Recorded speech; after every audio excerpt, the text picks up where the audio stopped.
Yeah, I can hear you, buddy. Paul Linn in the house, ladies and gentlemen. I think that's as good as I could do. Yeah, man, you're looking huge and you're looking good, man. I don't know about that, but Just just the camera is a little bit here for you. Like yeah, covering. I'm trying to like reorganize the table. How's that? Yeah, perfect. Absolutely perfect, man. Let me do something.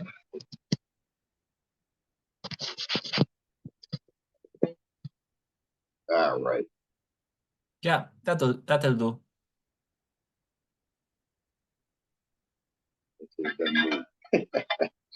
So what's going on, man? Well, very much. There we go. You see, today I had a very long and tough day, and my mind is already playing his tricks, you know? I know that feeling. But anyway, ladies and gentlemen, Paul Linn in the house. Welcome to my little podcast, man. Thanks for having me. My pleasure, man. Glad to It's my, be here. it's my pleasure. By far, I think you are in the top 3 of the guys that are most connected on the internet by far. I mean, you are on every single podcast I see in the world of arm wrestling and so on. You're there, man. I am absolutely impressed how busy you are. I didn't know how I could get you here for half an hour or so. No, it's my pleasure, man. I try and like if somebody offers me to go on, I try to never turn it down. Especially because I hate to do these things myself. So Mm-hmm. it's much easier when somebody else has a whole agenda and asks the questions and everything. I go with the flow. So I go wherever I'm asked as much as I can. Oh, well, but also, as you can guess, this is a very difficult position for me. Well, it's not very difficult, but it's like, all right, Pauline has been already in 335 million podcasts already. What would be the question that nobody has asked him already? Yeah, good luck. But this is the good point. Obviously, ladies and gentlemen, if you don't know Paul Linn, well, I think that 99.5% of you knows who's him. He's having a super match on the first of oh my goodness, the 1st of August. No, the 1st You of know, June you in King of the Table 11 in Dubai against Lachlan Adair.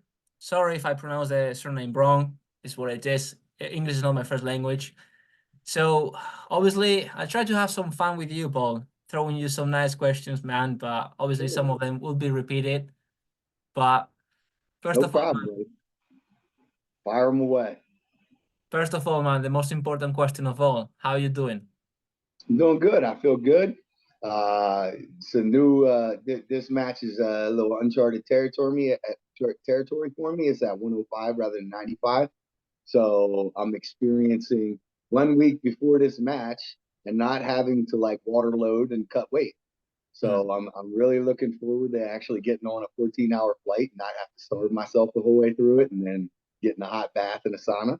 So we'll see. I feel good. I feel healthy, and I think a lot of this is going to come down to the potential benefits that I get from not having to cut. So I don't know what it's like to compete on the big stage without having dropped about 15 pounds. So I'm looking forward to that aspect, but all's good. Camp was good, healthy. Elbow feels good, shoulder feels good, so ready to roll. And that's excellent to hear because that was by far one of the questions, because I mean, we already spoke in private more or less about your injuries in the shoulder. I mean, don't get me wrong, this is not the kind of excuse or whatsoever in case, Sure. in hypothetical case that something goes wrong, but I was very curious about your health condition and the recovery, especially because it's been involved in the stem cells and so on, which is very interesting for me, man. Mhm. So, Yeah, I mean, look, nobody's 100%. There's no sporting yeah, events ever where anybody's truly 100%. I don't think we know what 100% feels like after we get to turn 13 years old. You know what I mean? Like when you're competing, you're never 100%. But there's a difference between being healthy and being unhealthy. yeah, And I feel like I'm on that healthy side of the coin. Shoulders still a work in progress, but the shoulder's been something I've been dealing with forever. So it's not like it's a new setback or anything. I'm just delving into that regenerative health, with hopes that I continue to progress and be able to gain back range of motions that I've lost many years ago. mm, So I am improving. The stem cell. I am a believer in the stem cell therapy. Didn't help me right away, Like, and that's what I tell everybody. Like, some people say they have immediate response. I did not have immediate response. It took me into the third month before I started seeing positive attributes. But since then, it's been ever improving. So Mm. I'm optimistic. No, no, I mean, absolutely amazing, man. And this is a little anecdote, because I work in the health industry. I work in University Hospitals of Bristol's NHS Foundation Trust, which means basically I work in the hospital, right? Mhm. And obviously, I know more or less about the stem cells because if I'm not wrong, they're using in some of the clinics with cystic fibrosis and so on. Mhm.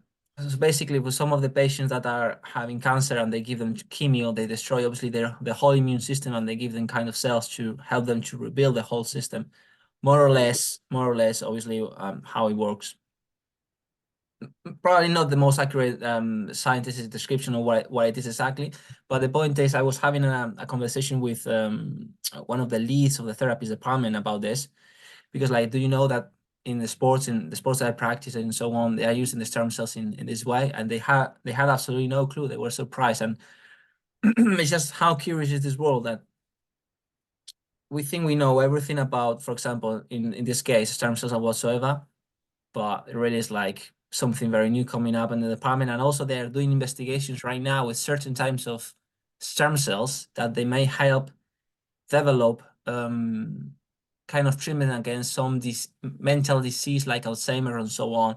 Not really knowledgeable about this topic in particular, but I know that they are doing some research, or that's more or less what I found out. But Yep. anyway. Yeah. No, I've heard like the long term health stuff, like the elder care stuff.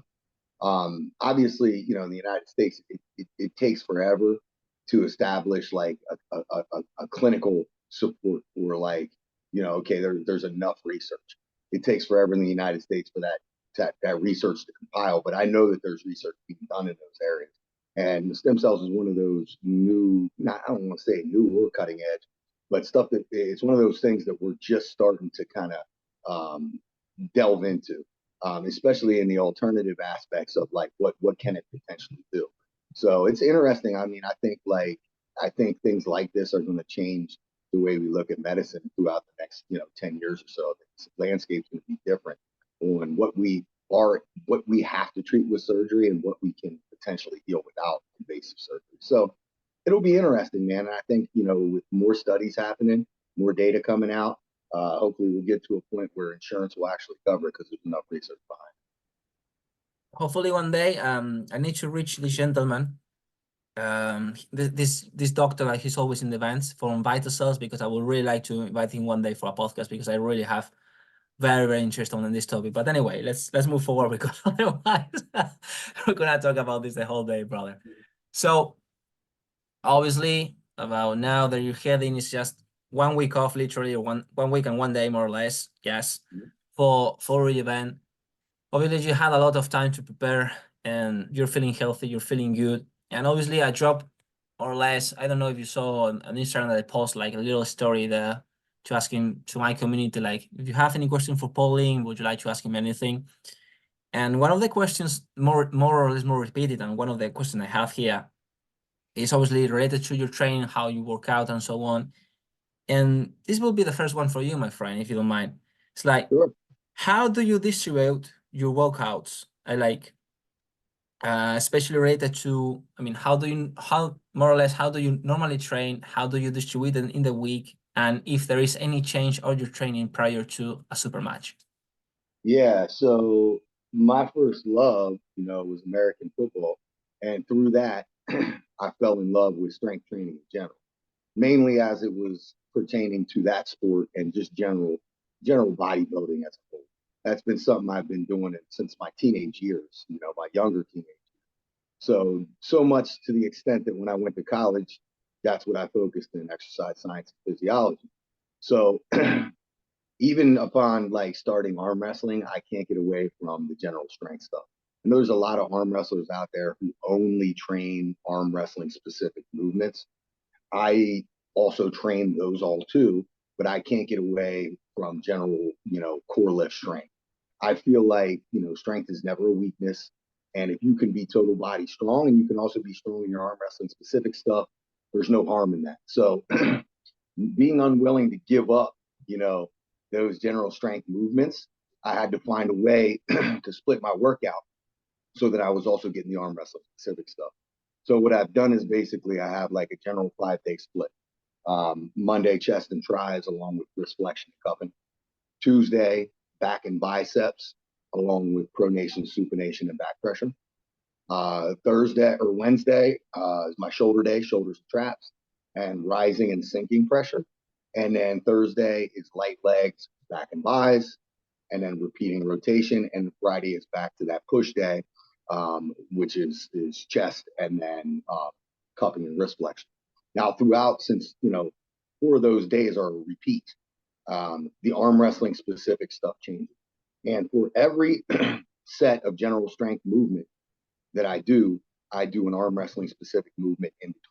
So it's like a constant superset. That's basically the only way I can get the volume in, is if I never stop working in the gym. So my rest sets are my arm wrestling specific stuff, or vice versa, how you want to look at it. So I do tweak that. I have basically every tool known to man, every arm wrestling specific tool. The funny part of that is the real basic ones that I started with are the ones that I have come back to for most functionality, like multi-spinner, wrist wrench, thin diameter wrist wrench, karate belt. Those things are still the staples. I have all the other fancy stuff, and when I'm preparing for an opponent in a super match, I will tweak those days. I'll go heavier into certain areas that I think I need to strengthen up if I have a long enough camp to do it. If I don't have a long enough camp, then I just focus on getting all of it stronger. So, and I do that, and then I have my arm wrestling day is Saturday or Sunday, sometimes Thursday. Very rarely, never do I do more than 2 arm wrestling, like table time days a week, just because listening to my own body structurally, I don't think my body can handle that unless I'm doing just really light drilling stuff. I have delved into that too, most recently in preparation for a lot of these Eastern Europeans. Not just arm wrestling at practice, trying to pin each other and having a good time, but rather treating it with like sets and reps and working on specific spots, holds, endurance in specific area, adding band resistance, things of those nature. And I think that has helped augment my game quite a bit. Having those training partners that are willing to work with me like that, which they're hard to find. Yeah, more or less in my humble experience, because obviously I don't have I don't have the level that you have by far, my friend. But my humble experience as someone who's less than 5 years in this sport, obviously I found the same. I mean, it's like if I'm doing more than 1 table per session, I would be dead. So I would have to play with intensity one day more for movements, let's say range repetitions, like what you do in the gym or here, and the second day most likely if I go, I will go a little bit more harder rather than just one day smashing each other, which obviously is sometimes not the best in my opinion, not just the best way. And about training, there's a comment that even I know this, and this is a joke that some of my friends did. Like, there is a little bit of Paul Linn in those trapezius, and this quite. Do you hear me? No, Sorry. say it again. Oh, sorry. There is a little bit of Paul Linn on those trapezius. Oh, So there we go. yeah, the question is like, your trapezius, my friend, do you work them? Do you have them like that for any kind of aesthetic purpose, or is for more, let's say, arm wrestling purposes? Well, Why you train so them like that, or you have them like that, if it makes sense? I'm a big believer in trap, upper back, and shoulder development for prevention of concussions. We have our kids, our high school kids, we shrug heavy, we deadlift heavy up. We want that, that upper back, those traps, they all support the muscles around the neck. With concussions being such a big deal, and when I started training for football, basically, when I was 16 years old, I read like in a bodybuilding magazine about doing like, working your way up and shrugging heavy using power shrugs, basically maxing out and then doing a drop set right after. Strip one plate, 145, the whole way down to 145. So you got to think, since I was 16 years old, every Wednesday, I have worked my way up to 7 or 8 plates on each side to do power shrugs, and then done a strip set. I've done this every week since I was essentially 16 years old. So maybe a lot of that's from force of habit and OCD, but it started that way in preparation for football, and it just became like one of my top favorite lists to do in the gym. And now, as it relates to arm wrestling, I remember when I first got started, and I was a complete newbie, and I was posting questions and stuff online, and people, the idea of traps involvement in arm wrestling came into discussion, and I got berated by a couple of senior arm wrestlers saying, like, the trap is definitely involved in arm wrestling. 100% is, Yeah. and they're like, oh, it's not. It's just like a hood ornament on a luxury vehicle, and I'm like, okay. The whole chain starts with your fingertips, and it runs all the way back to your spine into your core. So for anyone to say any muscle group in your upper body is not involved in arm wrestling, it's totally foolish. That's like saying your lat's not involved. So anytime your shoulder is coming up or being set in an up position and locked there, you're using your trap. And I know beyond a shadow of doubt that the trap is heavily involved in arm wrestling, because how many of you guys have gotten a cramp in your trap after an arm wrestling match or practice? Mm. I know I have, because I'm locking that thing tight. You got to think, it's one of the largest muscle groups in your upper body. It runs a kite shape the whole way down your back. This is it the primary muscle in the chain? No. But is it heavily involved? And especially depending on how you pull? Absolutely. So a little bit of it's OCD why I train them. Maybe there's some aesthetic stuff too. Traps make you look bigger, but they are a part of the arm wrestling chain too. So mutually beneficial. Awesome, man. Awesome. Good answer. Yes, sir. So I don't know if it is nervously, hot, or just that I'm very thirsty today. But anyway, so the next couple of questions really is like, for example, yesterday I watched the podcast with Coach Ray, and Mm-hmm. it was very interesting, and I was wondering, just listening by the podcast and so on, because obviously, like, we could drop on more or less the typical questions like, who's your favorite arm wrestler, how do you start in the sports and so on. More or less, they are all typical, and I would like, just for curious, really, this one: how did you met Coach Ray? When it was, how it happened? How did I meet him? Like face to face, or how did I Yeah, meet him? yeah, face to Oh, the face. first time I met Ray, I guess would have had to been at East versus West. But Mm. prior to that, we had been doing the fix since like 2020. So when you're on a podcast for 2.5 hours with a guy every week Yeah, for like 100 weeks or something, or 200 weeks, however long it was, that show's been running forever. I already felt like I knew him. So meeting him face to face, it's like, there's the guy I've been talking to every Friday since forever. yeah, man. I'll tell Yeah. you, I'll tell you a funny anecdote. Let's just say like that. I mean, um, to me, so you can understand my point. To me, being right now in this position, I mean, don't get me wrong. I'm not saying that I am famous or my ego is super here, but yeah, I do have the possibility of having some podcasts with guys like you, which is obviously for me is still amazing. Something new. Um, but I started in 2020, and that year I met Coach Ray and Janice in the Arnold Classic Festival here in the UK, very briefly. I was just like one fan more. And then a couple of years later on, I met him in the issues of West 10. Mhm. Rustam Babai was pulling there, well, Dennis, Devon, and so on. And by that time, I already did a few collaborations with Ray through the Instagram, a couple of reels, things like that, such and such, talking to him a little bit. Mhm. And then we met personally, and he didn't recognize me, and he shaking my hand like, because I was more or less well dressed. I was with my blue shirt and Yeah, yeah, like yeah. more or less well dressed, and he didn't recognize me. And we were shaking hands, and I look in the eye. I told him, "I'm the Armfellas," and he was like, "Ah, all right.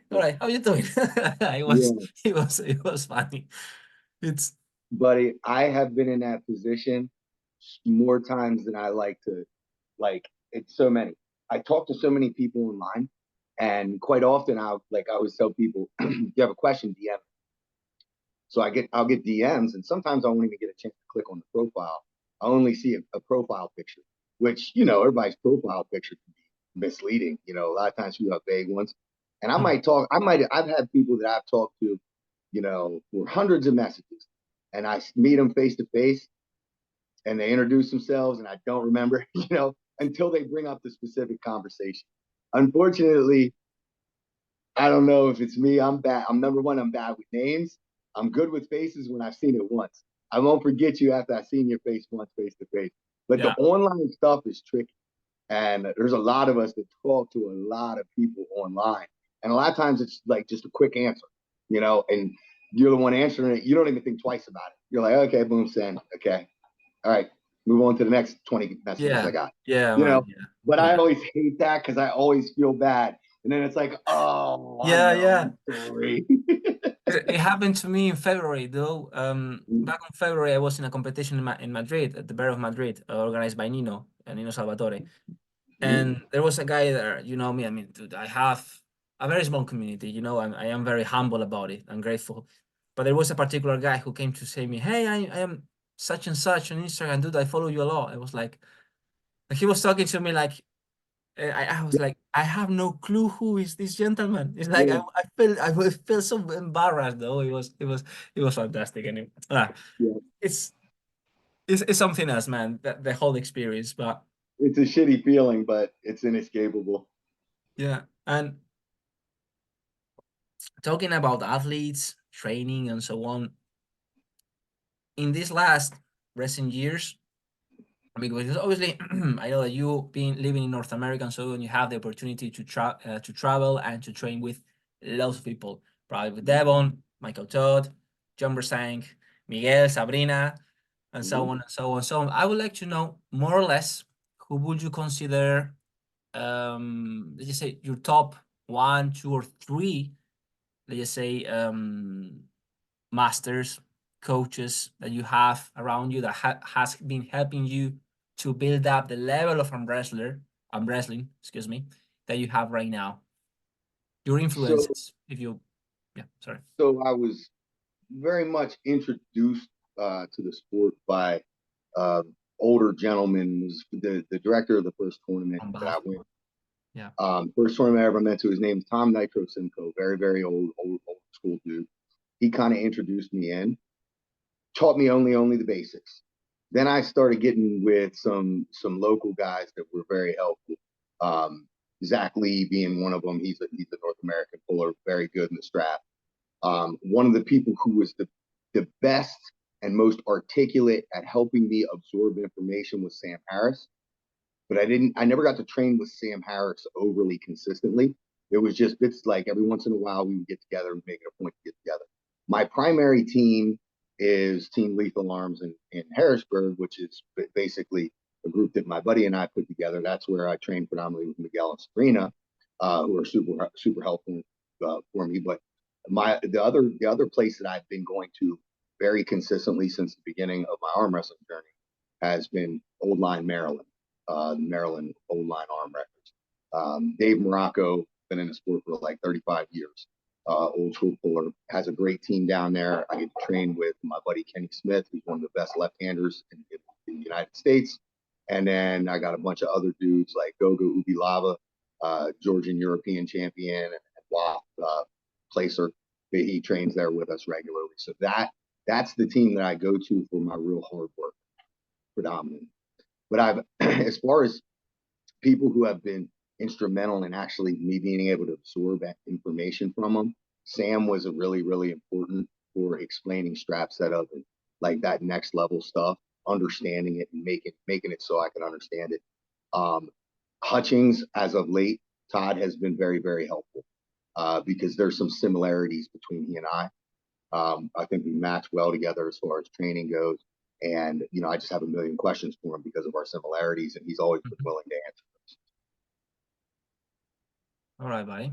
All right. Now, that was a very good answer. I will most likely ask you later on to write some of the names for me because I don't want to misspell them. But anyway, now we've been very recently, as you know, obviously in one of the biggest events in the whole history. I know that we say this very often, but yeah, East versus West 12, it was something else, something very Yep. special. Yep. I met you there, and it was very touchy moment when we have the tribute for Andrew Pushkar. Mhm. Did you have the chance to ever met him? No, No. no. Uh, He was still, when I was getting started, he was still pulling, but I had never met him, never had the hmm, opportunity. I was just a newbie at the time. hmm. That's totally, yeah, that's totally funny. Just remembering the whole experience. You, for example, you lost your voice for 2 weeks after Oh, the whole atmosphere, which was absolutely something else, dude. I mean, I was last weekend, for example, very quickly, right? Because this is both the Spanish and Argentine side of me. If I start to talk about an anecdote, I can go for hours. I like to talk too much. But last weekend I was up in Leeds training with Dan Hanlon and a few other guys, and they have a table there. What that was actually the table in which Michael Todd and Andrew Pushkar were pulling in. And I remember that I had a flashback of the East versus West moment when they do the tribute, and it really felt like, like this thing here. And related to, I mean, to the East versus West 12 event, I met you there, Brandon Necessor, and the rest of the guys. I was thinking, man, it's like, right. You can correct me if I heard the wrong information, but I remember that you pulled once Rustam Babayev and he got injured. And I was wondering, are you going to face him again in the East vs West 13? Is it possible that I heard wrong or 13, no. I'm not competing in 13. I got King of the Table, then 13 is in July. I'll be competing in 14. yeah. Yeah, that match is not set yet. I mean, anything's possible at this point. I don't have an opponent yet though. So I'm still waiting for the call. I know All they right. reached out to a bunch of guys and said, "Hey, we would like you on the card," but they haven't made matches yet. And quite often that's because you don't want to make the match until he sees the results of the event coming Hmm. up. So that's the tricky part when Don and Engen are they're planning 3 events in advance, but they need the results of these events before they can get the matches for those. So we'll see. We'll Because see I, who I I get. I don't know if I hear it somewhere, it's like Paul Linn is not pulling Rustam. It's like no, but then anyway, just thinking about it. But anyway, No, I mean one day we have to have that match back because that's not, you know, for me, it's not an acceptable way to win a title or yeah. finish a match for either of us was not that was not like a positive highlight in my career, mainly because when you're pulling a guy of that caliber, you don't want number one, you want no injuries, period, you know, and then you don't want to win on a technicality because there's that feel of lack of earning it or him being cheated out of something or even like there's a lot of not fond memories around that match. Mm, So I think I owe it to him that if that match is ever worthy to happen again, we definitely want to do it. mm. Yeah, man. Yeah. Sorry for that. Because I was going to uh, a bit fast in my mind. I just say I was going to make you a question about the HBC West 12. I mean, obviously, a lot of matches, David Samusia, all the wars, it was absolutely impressive. But related to the podcast I had with a few guys a few weeks ago, just very simple question. But what was the outcome for you of the HBC West 12? I'm not talking about just the matches, but about the experience yourself. And maybe it sounds a little bit silly, this question, but it's really Oh, from no. that experience, the whole thing for you, what is the thing that you take with you, your outcome of the whole experience? Well, the thing that I take away from that is I've been to a bunch of East versus West, some of which that were better attended than others, right? And I remember, one of my early ones seeing John compete in a close match and feeling the energy in that room with everybody yelling and cheering for John. Yeah. And like I was hooked to it. I was hooked to this international stage at that moment. And now that we're looking at, that entire auditorium full and a lot of matches that were nail biters, to me, that was a glimpse into what arm wrestling can be as far as a spectator sport, not just as a pay per view. Because I tell you, when you go back and watch that pay per view, it does not at all Yeah. do justice to you actually being in that room. So however much you enjoyed that from pay-per-view, you can times that times 10 if you were there, because the energy was electric. It felt like a boxing match, like kind of like Yeah. a boxing card, same type energy. And I mean, I've been to most of the big professional spectator sports. I've been to at least one game for just about everything. And that was the closest thing to like a flight sport card, which to me are the most fun. So, Mm. I mean, I think that shows what arm wrestling, how enjoyable arm wrestling can be at that highest level when the room is packed. And I think like hopefully in August, we up the ante on that a little bit in the United States. Yeah, I mean, I think the event that you guys are going to have in Florida is going to be absolutely packed. I mean, I don't know your numbers. I mean, I don't know how, for example, how many VIPs are you planning to bring, but more or less, I think it's gonna be well, okay, I'm going to be a little bit of a guru right now, Yeah, but I'm going to say that most likely it sounds like it's going to be the most packed event in the history. That's what I I think. think so. I think so. Mm. I hope so. Any information that you could give us? What do you mean? On what? What specifically? About, for example, how many guys you are expecting, how many Oh, I VIPs. So, see that. I don't know, dude. I mean, I don't know how to even quantify what we're expecting right now because, obviously we're waiting to get through King of the Table and then East versus West 13 until we yeah, really start piling into promotion for 14. So I'm going to be honest with you. I'm like very kind of stressed out. This event's happening in Florida, which is nowhere near me. So Chance Shaw has done a lot of the groundwork mm, as far as organization and stuff and turned most of that over to Angus. So venue set, production crew, all that good stuff is already set. So I don't know what to expect.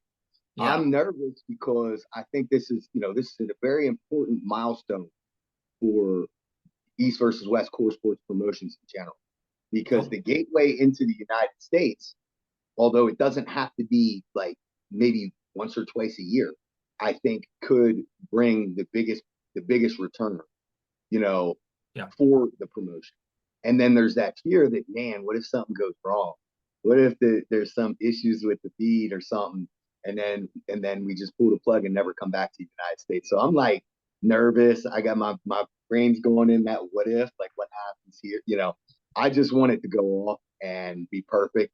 And I'd love to see events pop up once or twice a year in, the Northeast, Chicago, Atlanta, the big hubs, maybe out west in California. Like if we could have one or two events a year, I think the spectatorship could be amazing.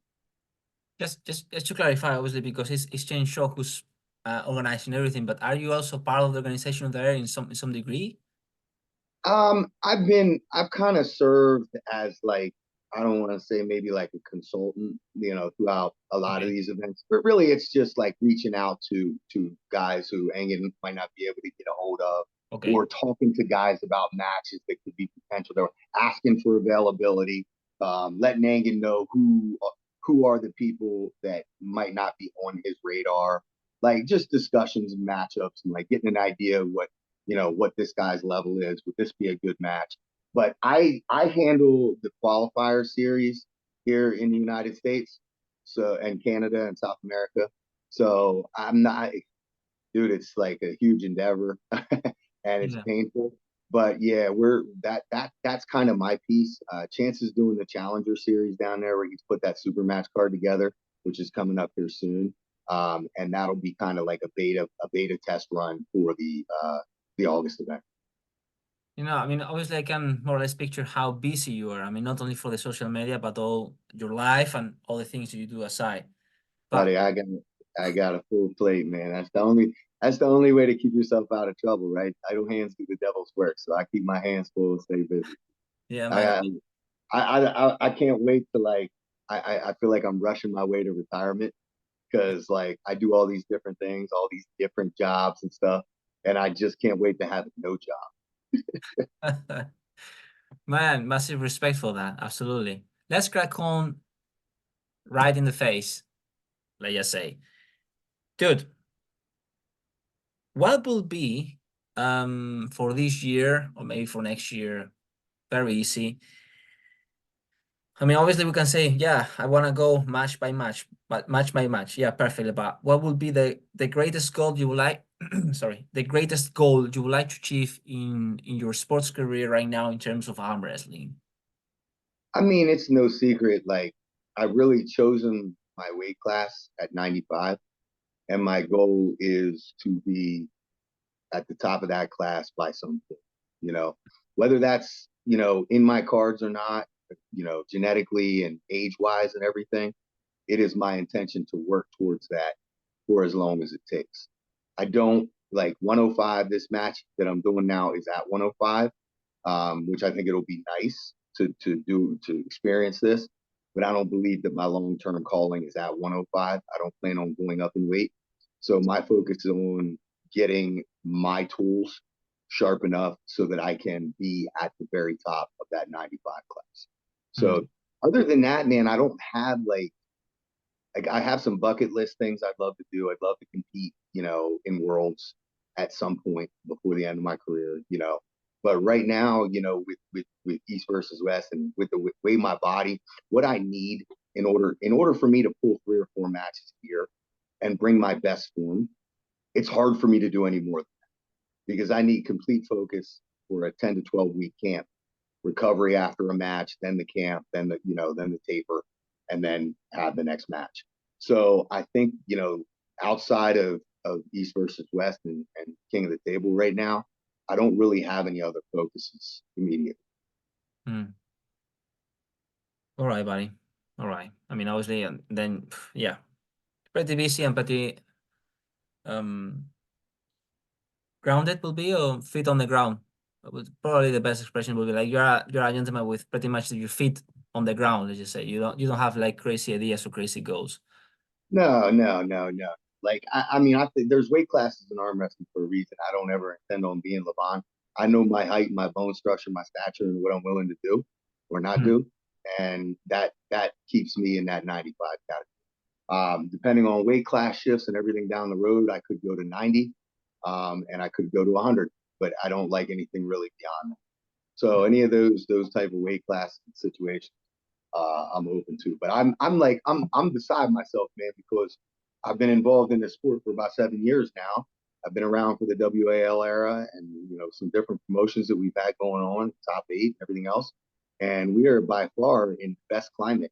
And that's not just for the elite guys, who are contracted or whatnot. It's also like the trickle down effect has been huge. Like we have smaller promotions that are popping up and doing great things, amazing productions, paying arm wrestlers to show up, decent amounts of money, generous amounts of money. And then the tournament scene has also exploded too. So we are in the best era that I've been involved in arm wrestling right now. And I know there's a lot of times there's some contention and there's people who, there's never ever any total agreement. But man, I can tell you this because of a lot of the things that are going on, we are in the renaissance of arm wrestling, I believe, for every level. Hmm. So I'm happy right now. I just want to keep it that way. Hmm. Right. Paul, I need to be completely honest with you, right? And I feel a little bit embarrassed for having to say this, but if you don't mind, I would like to take like 2 minutes break because I'm desperate for to the toilet, right? Okay. And we come back. I'll send you another link, all right? All right, cool. Thank you. I mean, I don't Cool. want to take much of your time, but it's like I desperately, No I'm problem. literally No desperate, all right? problem. Great. Hello, Paul, can you hear me?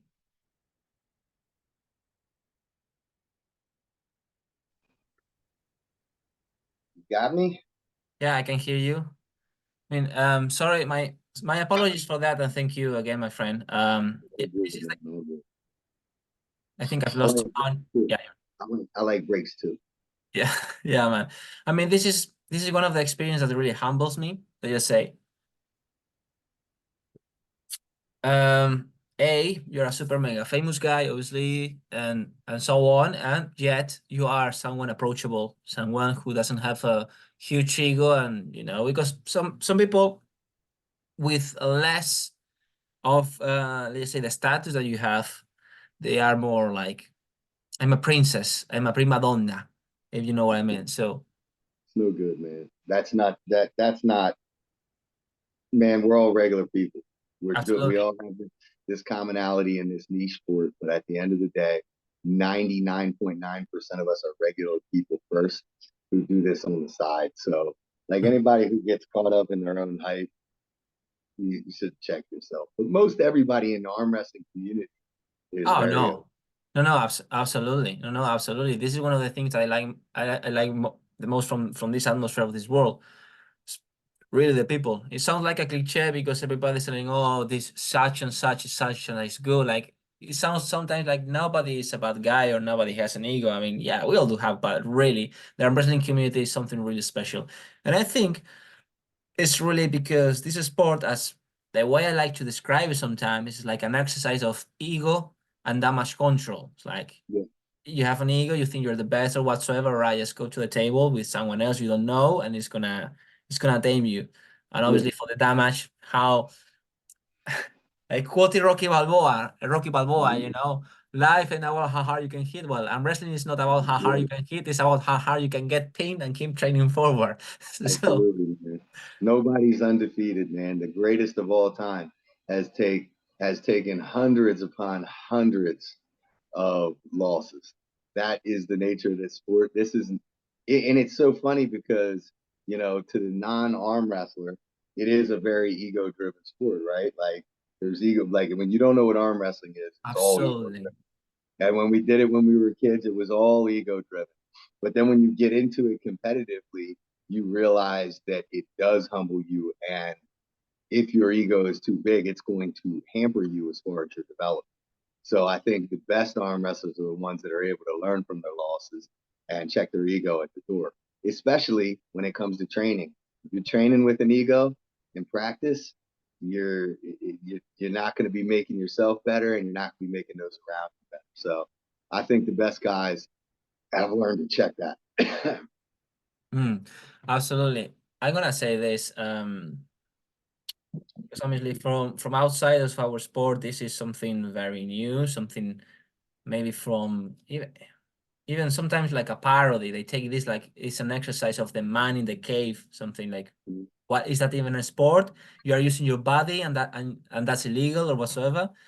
And I found a lot of guys from outside of the sport, power lifters, calisthenics, even some bodybuilders that they look at you on over your shoulder and they cannot understand why a guy that is like 30 or 40 pounds lighter than you can be on the table, but it's just because it's a completely different sport. But Right. Yeah. Yeah. I'm telling you, it's a humbling experience, man. mm, It's a humbling sport. right, how, I mean, because I see you, my friend, that you are looking probably, how much time do we have, my friend? Because I don't want to take much of the time, you have I'm to going leave. to go for about 15, 20 more minutes. Somebody just dropped the dog Perfect. off. No, no, that's absolutely perfect, man. Absolutely perfect. I don't need more time. Right. So talking about obviously the event itself of next week, the 1st of June, Mhm. King of the Table 11, your super match against Lachlan Eder. Obviously, you've been talking recently about the predictions of a couple of matches. Also, I was a real pity that some of the matches, Todd Hutchins was cancelled. Dennis Ipenkloff and Hermes Gasparini was cancelled. Uh, well, I don't know what would you think about a super match. I mean, obviously health goes first. I mean, no discuss about it. About Dennis is the health first, and I hope he recovers quickly and we can see that match in a couple of months. Maybe if the level of Hermes still not going too far, because maybe Yeah. it will be difficult though. I'm really concerned about Dennis' health in terms of how he recovers and if we're gonna have the chance to see the super match. But anyway, talking about the event itself, it's your first time going to Dubai, your first time pulling in this event, right? So no matter the outcome, I mean, don't get me wrong, I'm going to fully support you in your super match. Absolutely, you're my buddy, ole. But after this event, the King of the Table 11, you have the East West 12, sorry, 12, 13 or and 14. third, 13 and 14 going on. How long after the super matches and these kinds of events, do you need to recover and train before the next target?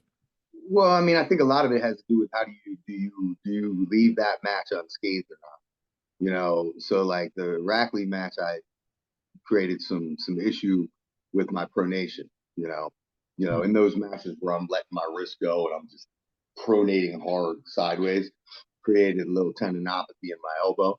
So like, whereas I would have had however many weeks in preparation for King of the Table, I had to cut 5 weeks of that out for recovery, PRP, and stem cells to heal the elbow.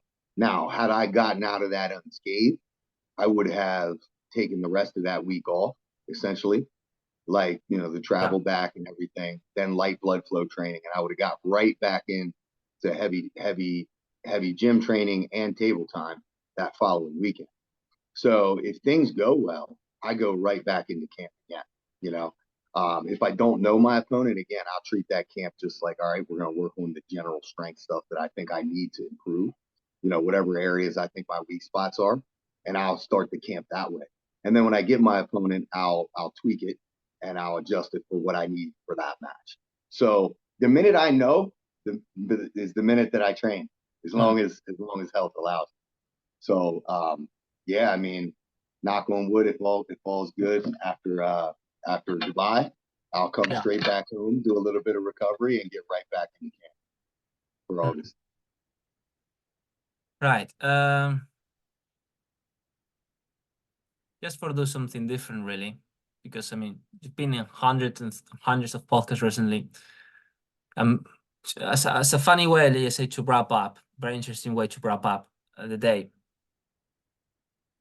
Why not? I would like to review very quickly with you one of the matches that you had with one of the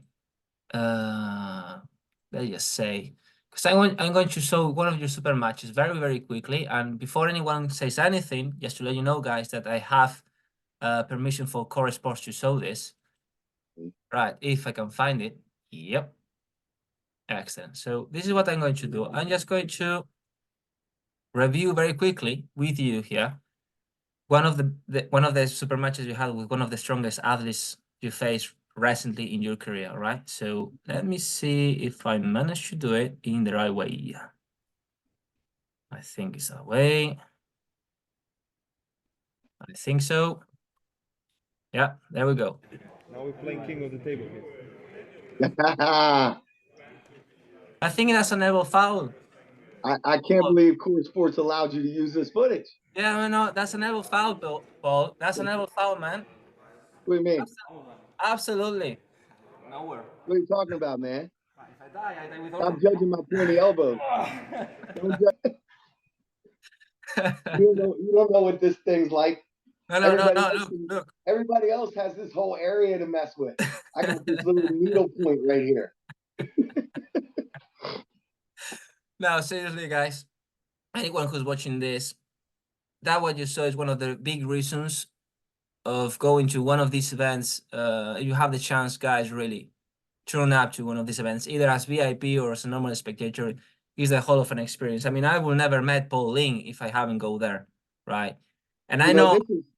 Let me cut you off quick because this was an interesting topic. So Chance Shaw is doing the Challenger Series in Florida, and he posted his VIP slots, and it got met with a lot of scrutiny for the cost. And I think, my response was that, hey, VIP is not for everybody. It's not for everybody, but you have to understand what all comes with it. So like, if you can share your experience for what was your experience doing VIP in East versus West, so that people understand, is it worth it or isn't it? Very quickly, if you're happy, right? I had two experiences as VIP, right? The first one, it was something unbelievable, right? Because I didn't expect I would have to perform as translator and as a coach in the end, because I turned up to the East versus West End as a fan more, right? That's when I was with my blue shirt and I met Coach Ray and he thought I was maybe someone very relevant. Well, I am relevant, but he shook my hand like, hey, how you doing? And I was like, I am the Armfellas. And it's like, oh, okay. Oh, listen, I would like to introduce you to Rosa, because Rosa Costa was there, and nobody, please get me wrong, it wasn't Rosa's fault, because she was counting on someone that couldn't turn up and so on. And the point is, I ended up helping with the translation, and then because she requested me after meeting me and so on to be on the table with her as assistant, let's say, or I will not there to use the word coach, but anyway, I was there in the corner, so I had a completely different pack of experience to the rest of the guys, and it was the hell of a lot of emotions. I barely could sleep for 3 days, really, because I was nervous. I was perfectly under control, right? But it's not the same with, for example, when you are in the corner of an athlete in a national or in a regional, so on, and when you do it in the East versus West, especially when you were not expecting it, right? Because I Welcome mean, to my world. it happened. Exactly. It happened. I mean, Yeah. it's like, who are you, first of all, and where are you coming from? What is your experience? I know this, and that, and this person like, okay, I want you in my corner. Only you. Okay. So I was shocking, but I didn't show it up. I swallow my own emotions, like I'm going to be the man or the person you need me to be.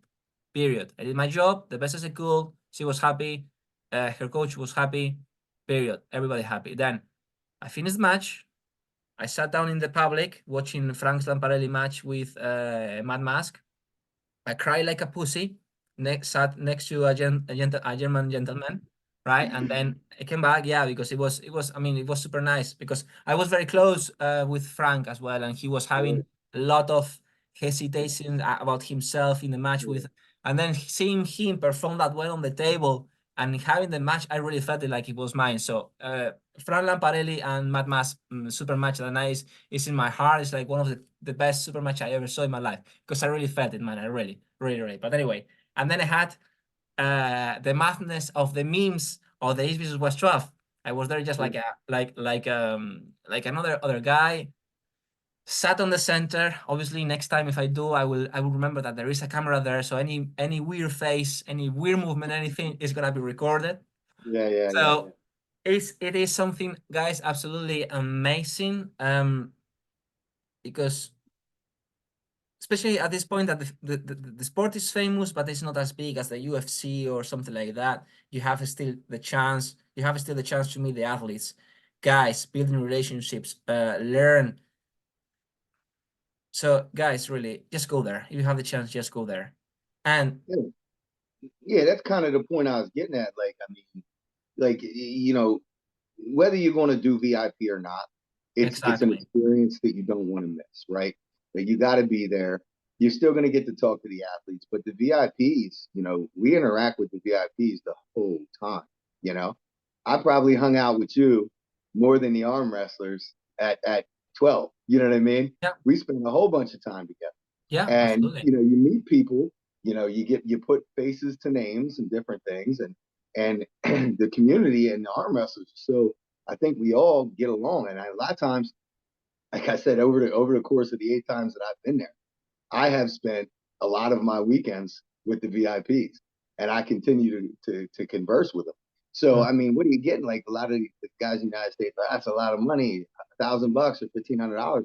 Well, it depends on what you want your experience to be. You just want to go absolutely, and do it. That's fine too. But at the end of the day, I think like East versus West, they go out of their way to do as much as possible, and it's a good thing too because those are some of the most fun parts from the athlete's perspective, like doing the VIP pictures, the goofy pictures and stuff. absolutely.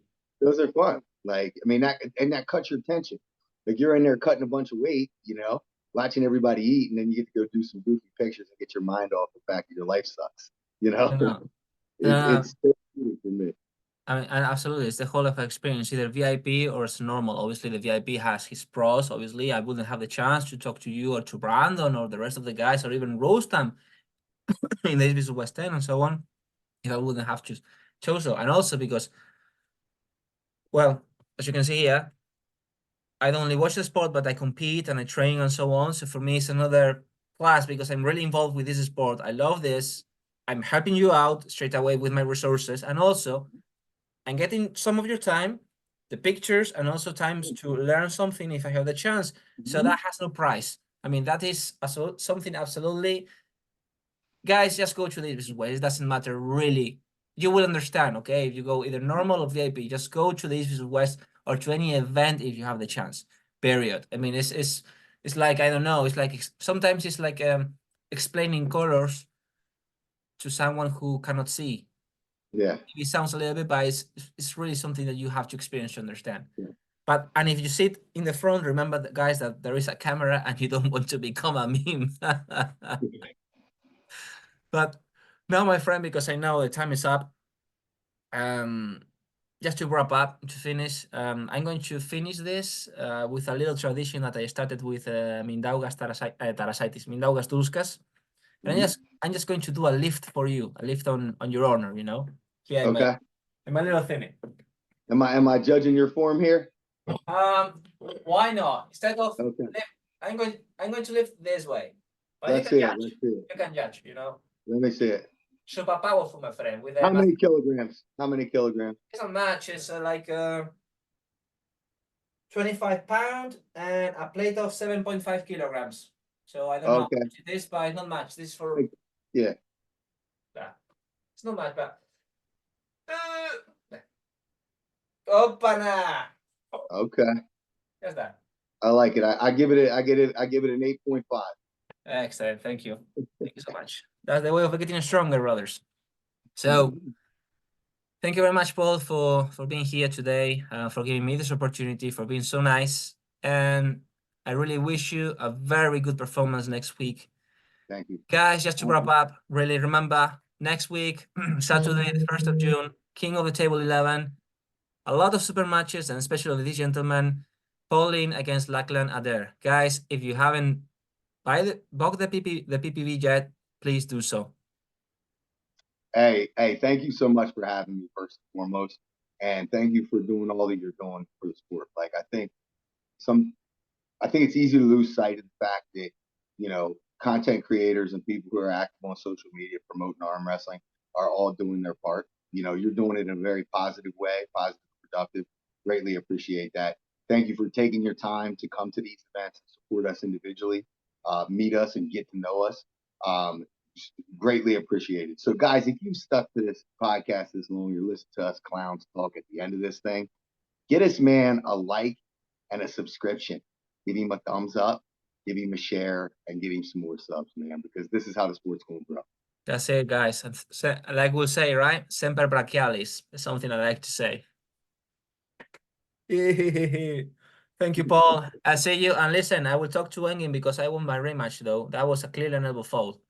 You listen, man. I'm not arm wrestling anybody who's judging my pointy elbows, man. Give me a bigger pad. Give me a bigger elbow pad. All right, buddy. No worries. All right, buddy. Thank you so much, man. Take care. Bye-bye.